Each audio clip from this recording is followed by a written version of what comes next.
100 ഘാതം 100 by 50 ഘാതം 50ന്റെ വില കാണുക. 100 ഘാതം 100 by 50 ഘാതം 50ന്റെ ഉത്തരം കാണണം. ഈ 100നെ നമുക്ക് 50 ഇൻറ്റു 2 എന്ന് എഴുതാം. 50 ഇൻറ്റു 2 100 ആണ്. അപ്പോൾ ഈ 100ന് പകരം 50 ഇൻറ്റു 2 എന്ന് എഴുതി ആ ബ്രാക്കറ്റ് അതുപോലെ ഇടുക. അതിൻ്റെ കൃതിയായ 100 അതുപോലെ എഴുതുക. ബൈ ഛേദം നമുക്ക് അതുപോലെ എഴുതാം. എന്താണ്? 50 ഘാതം 50.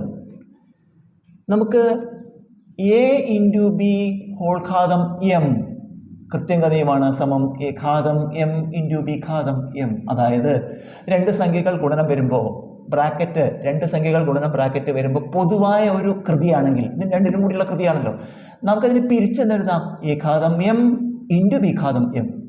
രണ്ടിനും കൃതി എം കൊടുത്തിട്ട് എ ഘാതം എം ഇൻറ്റു ബി ഘാതം എം എന്നെഴുതാം. ഇതുപോലെ നമുക്ക് ഇത് കണ്ടോ, ഈ എ ഇൻറ്റു ബി പറയുന്ന പോലെ 50 ഇൻറ്റു 2 എന്നിട്ട് ഹോൾ ഘാതം എം ഹോൾ ഘാതം 100. നമുക്ക് എന്തെഴുതും? എ എന്ന് എഴുതിയിട്ട് എം എഴുതി കൃതി. അതുപോലെ 50 എന്ന് എഴുതിയിട്ട് കൃതി 100 എഴുതുക. 50 ഘാതം 100 പിന്നെ ഇൻറ്റു ഇട്ടിട്ട് എന്താണ് ബി ഘാതം എം. അതുപോലെ ഇവിടെ 2 ഘാതം 100, 2 ഘാതം 100 ബൈ ഛേദം അതുപോലെ എഴുതുക 50 ഘാതം 50. ഇനി നമുക്ക് അടുത്ത കൃത്യംഗ നിയമം എ ഘാതം എം ബൈ എ ഘാതം എൻ സമം എ ഘാതം എം മൈനസ് എൻ. അതായത് ഒരേ പാദസംഖ്യ, ഇവിടെ നോക്കൂ, ഇത് എടുക്കുമ്പോൾ ഒരേ പാദസംഖ്യ ബൈ ഹരണചിഹ്നം വരുന്നുണ്ട്. അപ്പോൾ നമുക്ക് എന്താ ചെയ്യേണ്ടത്? ഈ എ എന്ന് എഴുതിയിട്ട് അംശത്തിൻ്റെ കൃതിയിൽ നിന്ന് ഛേദത്തിൻ്റെ കൃതി ഉറച്ചിരിക്കുക.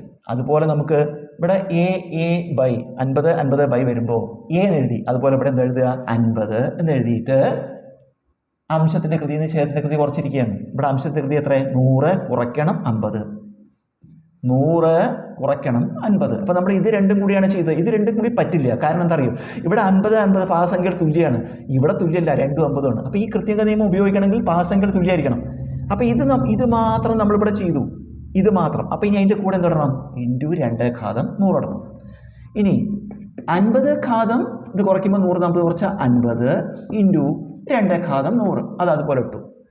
ഇത് 50 ഘാതം 50 നമ്മൾ അതുപോലെ ഇട്ടു ഇൻറ്റു ഈ 2 ഘാതം 100നെ നമുക്ക് 2 ഘാതം 50 ഇൻറ്റു 2 ഘാതം 50 എന്ന് എഴുതാം. അതെങ്ങനെയാണ് കിട്ടിയത്? അതായത് എ ഘാതം എം ഇൻറ്റു എ ഘാതം എൻ. എന്താ കൃത്യംഗ നിയമം? എ ഘാതം എം പ്ലസ് എൻ.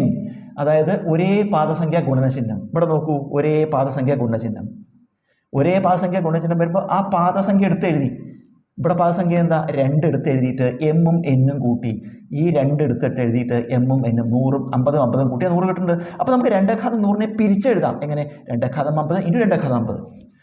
ഇനി അടുത്ത കൃത്യംഗ നിയമം നമുക്ക് എ ഘാതം എം ഇൻറ്റു ബി ഘാതം എം ഇൻറ്റു സി ഘാതം എം എന്നിരിക്കട്ടെ. അതായത് ഈ സംഖ്യകളെല്ലാം വ്യത്യസ്തമാണ്, എ ബി സി ഗുണനചിഹ്നം വരുമ്പോൾ ഇവിടെ എന്താ പ്രത്യേകത? ഇതൊക്കെ വ്യത്യസ്തമാണെങ്കിലും കൃതികൾ ഒരുപോലെയാണ്. അപ്പോൾ നമുക്ക് എന്ത് ചെയ്യാം? ഇത് ബ്രാക്കറ്റിലിട്ടിട്ട് ഏതാ A into B into C ബ്രാക്കറ്റിലിട്ട് ഒന്നിച്ചിട്ട് ഈ കൃതി എഴുതിയാൽ മതി. എം അതുപോലെയാണ് ഇപ്പോൾ വരുന്നത്. A into B into C 50 into 2 into 2. അപ്പോൾ നമുക്ക് അത് ബ്രാക്കറ്റിൽ എഴുതുക A into B into C. അതുപോലെ ഇവിടെ എന്താ എഴുതുക? 50 ഇൻറ്റു 2 ഇൻറ്റു 2 ഹോൾ ഘാതം എന്താ എഴുതി? എം ഒന്ന് പൊതുവായിട്ട് എഴുതി. അതുപോലെ ഇവിടെ എന്താ? 50. ഇനി ബ്രാക്കറ്റിൽ ഗുണിക്കാം. 50 ഇൻറ്റു 2 100, 100 ഇൻറ്റു 2 200 എന്ന് വരും അല്ലേ? 2 4 50 200 ഘാതം നേരിട്ട് കൃതി 50 അതുപോലെ എഴുതുക. ഉത്തരം 200 ഘാതം 50.